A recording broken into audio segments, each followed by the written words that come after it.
السلام علیکم، آپ دیکھ رہے ہیں میرا ڈیجیٹل چینل دا آرگیومنٹ اور میں ہوں بطول راجپوت۔ آج ایک ہم بہت اہم ڈیولپمنٹ کے حوالے سے بات کریں گے۔ پاکستان کی قومی اسمبلی میں پاکستان تحریک انصاف کے مزید 43 استعفے منظور ہو چکے ہیں۔ اب ٹوٹل 124 استعفے پی ٹی آئی کی طرف سے منظور ہوئے ہیں اور 81 پی ٹی آئی کے ممبران کو ڈی نوٹیفائی کیا گیا ہے۔ اس تمام صورتحال کے بعد قومی اسمبلی میں پی ٹی آئی کے ممبران کی تعداد 27 رہ گئی ہے اور 21 سے زائدہ ارکان منحرف ہو چکے ہیں، جن کے لیڈر راجہ ریاض ہیں۔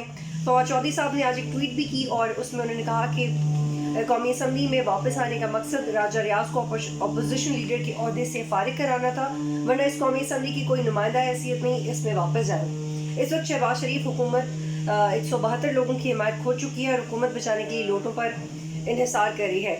یہ وہ تمام اس وقت نمبر گیم ہے جو میں نے آپ کے ساتھ شیئر کیا ہے۔ پی ٹی آئی کا قومی اسمبلی سے باقاعدہ طور پہ وائپ آؤٹ ہو گیا ہے۔ یہ ایک اوپینین موجود تھی کہ پاکستان تحریک انصاف ڈیسائسو نہیں ہے کہ وہ اسمبلیوں میں رہنا چاہتی ہے، نہیں رہنا چاہتی۔ گزشتہ ہفتوں میں ہم نے دیکھا کہ پنجاب اسمبلی توڑ دی گئی، خیبر پختونخوا اسمبلی توڑ دی گئی اور اس کے بعد عمران خان نے اعلان کیا کہ وہ نیشنل اسمبلی میں واپس جائیں گے، لیکن ان کے نیشنل اسمبلی میں واپس جانے سے پہلے راجہ پرویز اشرف صاحب نے ان کے استعفے منظور کیے اور ایک یہ قانونی رائے بھی موجود ہے کہ جب تک خود استعفے دینے والے لوگ واپس آ کے یہ نہیں کہیں گے کہ انہوں نے اپنی مرضی سے استعفے نہیں دیے تھے تو وہ ریزگنیشن واپس کیے جا سکتے ہیں، لیکن اس حوالے سے جو مقررہ تاریخ اور ایک پرٹیکولر دورانیہ اس میں آ کے کسی نے نہیں کہا کہ ہم نے استعفے واپس لینے ہیں۔ تو اب پاکستان تحریک انصاف کے پاس آپشنز کیا ہے؟ مکمل طور پہ وائپ آؤٹ ہو گیا پی ٹی آئی کا قومی اسمبلی سے، تو اب پی ٹی آئی کیا کر سکتی ہے؟ یہ ایک ایسی سچویشن میں ہے جس میں ایک دفعہ پھر پی ٹی آئی عدالت کی طرف جائے گی۔ کیا عدالت اسپیکر کی کارروائی کے اوپر کوئی عدالتی حکم جاری کر سکتی ہے؟ عام طور پہ اسپیکر کا جو رولنگ ہوتا ہے، اسپیکر کا جو استحقاق ہوتا ہے، وہ اس کو استثناء حاصل ہوتا ہے عدالتی کارروائی سے انلیس اسپیکر کچھ آئین کی خلاف ورزی نہ کرے، جیسے ہم نے قاسم سوری کی رولنگ میں دیکھا اور اس کے بعد جو فیصلہ آیا کہ انہوں نے قانون کی پیروی نہیں کی اس لاء میں، اس ایکٹیویٹی میں جو پارلیمنٹ کے اندر کر رہے تھے، جس کی وجہ سے ووٹ آف کانفیڈنس رکا۔ کچھ ایکسپرٹس کی اوپینینز میں آپ کے سامنے رکھتی ہوں جو قانونی رائے اس معاملے پہ اب تک دے چکے ہیں۔ یہ کہا جا رہا ہے کہ پاکستان تحریک انصاف کے پاس آپشن تو ضرور ہے کہ وہ ہائی کورٹ میں جائے، حکم امتناع لے سکتی ہے، لیکن اس تمام معاملے میں اسپیکر کا جو استحقاق ہے، جو اسپیکر کی پاور ہے، وہ الیکشن کمیشن سے زیادہ نظر آتی ہے۔ الیکشن کمیشن کے اختیارات محدود ہو جاتے ہیں۔ الیکشن کمیشن آرٹیکل 64 کے تحت صرف ڈی نوٹیفائی کر سکتی ہے اور اس کے علاوہ الیکشن کمیشن کے پاس کوئی زیادہ اختیار نہیں ہے۔ اگر ہائی کورٹ میں اپیل دائر کی جائے تو وہاں پہ الیکشن کمیشن کو ڈی نوٹیفائی کرنے یا نوٹیفیکیشن روکنے اس کے حوالے سے اقدامات دے سکتی ہیں، لیکن جو ریزگنیشنز کا معاملہ ہے اس میں اسپیکر کی پاور بہت زیادہ ہے۔ ایک یہ بھی فیکٹ موجود ہے کہ پاکستان کی تاریخ میں جب پارلیمان کے اس طرح کے میٹرز کورٹ میں گئے ہیں تو کورٹ نے ایک پرٹیکولر موڈ اختیار کیا ہے۔ عام طور پہ دیکھا گیا ہے کہ عدالت مداخلت کرنا پسند نہیں کرتی تاکہ پارلیمان کی فلور کا جو ایک ڈیکورم ہے وہ برقرار رہے، اور جو استعفے منظور کرنے کا استحقاق ہے اسپیکر کا، اس کا استثناء، اس کے اوپر کچھ انگلی اٹھانا، وہ بھی اپنی جگہ قائم ہے۔ تو it has become very tricky کہ اگر پی ٹی آئی عدالت میں جاتی بھی ہے تو اس کو کوئی ریلیف ملے گا یا نہیں، لیکن عام طور پر ہم نے دیکھا ہے کہ جو ایک ریسنٹ پاس میں پی ٹی آئی کو ریلیف ملتا رہا ہے عدالتوں سے، لیکن اس معاملے میں ریلیف ملنا مشکل دکھائی دے رہا ہے۔ اور یہ جو تمام معاملات ہیں اس میں ہمیں دونوں فریقین کی طرف سے، پی ڈی ایم کی طرف سے بھی اور پی ٹی آئی کی طرف سے بھی، کوئی واضح پولیٹیکل اسٹریٹجی نظر نہیں آتی۔ یہ سیاسی چالیں ہی نظر آ رہی ہیں، کوئی شطرنج کی بازی کی طرح کہ کون پہلے کیا کر دے گا، just to keep each others engaged, لیکن ہم نہیں دیکھ رہے کہ کوئی بڑے فیصلے ہو رہے ہیں۔ لیکن یہ بھی ایک فیکٹ ہے کہ ان تمام معاملات کی وجہ سے جو گورنمنٹ ہے اور جو ملکی معاملات ہیں وہ الیکشن کی طرف تیزی سے بڑھ ضرور رہے ہیں۔ یہ عقل سے بالا تر ہے کہ اس تمام صورتحال میں گورنمنٹ الیکشن کے لیے کیوں نہیں سوچ رہی، کیونکہ اب وہ حالات تو رہے نہیں کہ ملک 20 سال پہلے چلا جائے گا، اب وہ حالات تو رہے نہیں کہ معیشت اتنے آگے بڑھی الیکشن نہیں کرنا چاہیے، اب وہ حالات تو رہے نہیں کہ اسٹیبلشمنٹ کسی ایک پرٹیکولر جماعت کو سپورٹ کر رہی ہے۔ ہر جماعت اپنا جو گاڈ فادر ہے اس کی تلاش میں، کلیئر نہیں ہے کہ گاڈ فادر کس کا کہاں پہ ہے۔ آج کچھ انٹرسٹنگ بیانات جو آج کے تھے امپورٹنٹ، وہ آپ کے ساتھ شیئر کرتی ہوں کہ فواد چودھری صاحب نے کہا ہے کہ ہم نے الیکشن کمیشن کو لکھ دیا ہے کہ وہ ڈی نوٹیفائی نہیں کریں، لیکن الیکشن کمیشن کی اس معاملے میں کوئی زیادہ سے نہیں ہے. یہ بھی انہوں نے کہا کہ ملک اب الیکشن کی طرف بڑھ رہا ہے، بڑھ تو ضرور رہا ہے لیکن کیسے. محمد علی خان صاحب نے کہا ہے کہ الیکشن کمیشن کی عزت کرتے ہیں لیکن الیکشن کمیشن بھی اپنی عزت کروائے.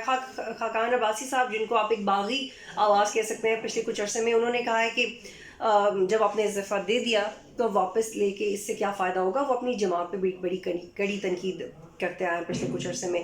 نواز شریف کا ایک بیان سامنے آیا لندن سے، انہوں نے کہا ہے کہ نواز شریف اور ان کی جماعت کے پاس ایک موقع ہے ملک سنبھالنے کا، اور وہ سنبھالیں گے، اور عمران خان کی باتوں کو چھوڑ دیں. اس بندے نے تو ملک کو برباد کر کے رکھ دیا. اور محسن نقوی کی اپوائنٹمنٹ کو لے کے ہم نے لاہور میں بھی احتجاج دیکھا الیکشن کمیشن کے باہر، لیکن پی ٹی آئی کے اتنے لوگ نظر نہیں آتے سڑکوں پہ جتنا پی ٹی آئی دعویٰ کرتی ہے.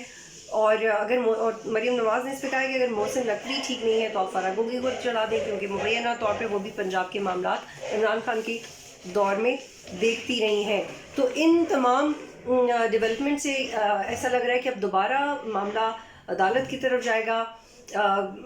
پی ٹی آئی نے انٹرم سیٹ اپ کے لیے نگراں وزیر اعلیٰ پنجاب کو بھی ایکسیپٹ نہیں کیا، اس پہ بھی اعتراض اٹھا رہے ہیں، لیکن اس پہ اب وہ کچھ کر نہیں سکتے کیونکہ یہ الیکشن کمیشن کا مینڈیٹ تھا کہ وہ اپنی طرف سے ایک نام دیں اور ان کو ماننا ہی پڑے گا. لیکن اسٹریٹجی بہت انکلیئر ہے. کیا عمران خان جو کر رہے ہیں یہی ان کی نئی اسٹریٹجی ہے یا وہ اب تک انکلیئر ہیں؟ جب سے عمران خان اسمبلیوں سے انہوں نے اسمبلیاں وہ باہر گئے، ان کے خلاف عدم اعتماد آئی، تو وہ ایسا نہیں لگتا کہ وہ کسی مقتدر حلقے کو اسٹیبلشمنٹ کو کنونس کر سکیں ہیں کہ انتخابات کروائے جائیں.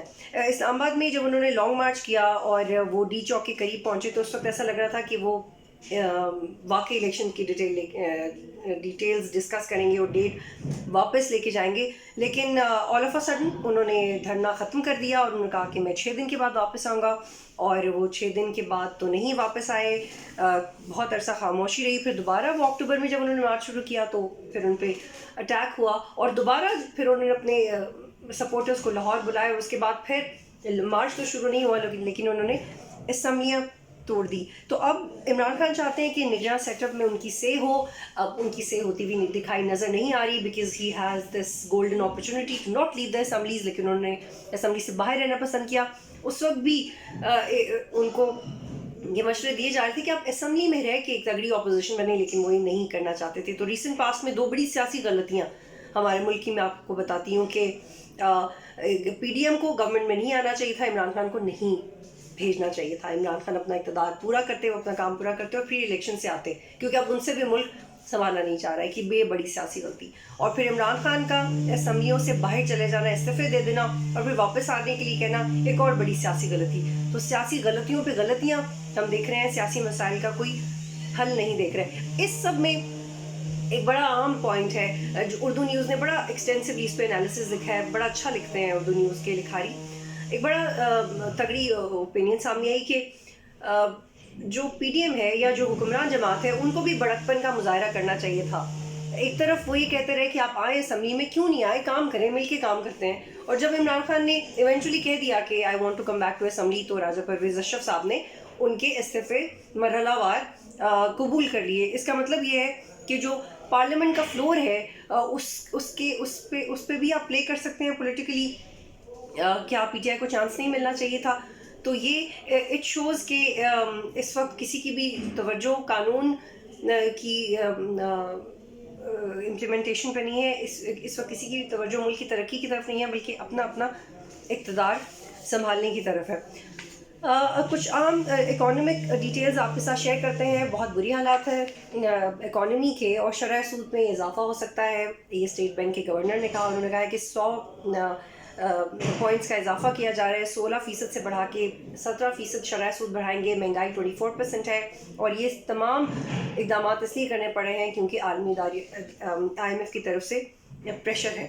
لیکن اس سب سے صرف ایک عام آدمی کو فرق نہیں پڑے گا. ڈالر تو مزید پریشرائز کرے گا روپے کو، لیکن جو انڈسٹریز ہیں ان کو بہت زیادہ نقصان ہوگا. جب آپ کی لوڈ شیڈنگ اتنی ہو رہی ہے، آپ کے انرجی کرائسس ہیں، تو یہ کچھ معاشی حوالے سے ڈیٹیلس تھیں جو آپ کے ساتھ شیئر کری تھی. اور ایک عام بندے کو کیا فرق پڑے گا جس نے پرسنل لون لیا ہوا فار ایگزامپل, اس پہ اس سود کا بہت اثر پڑے گا.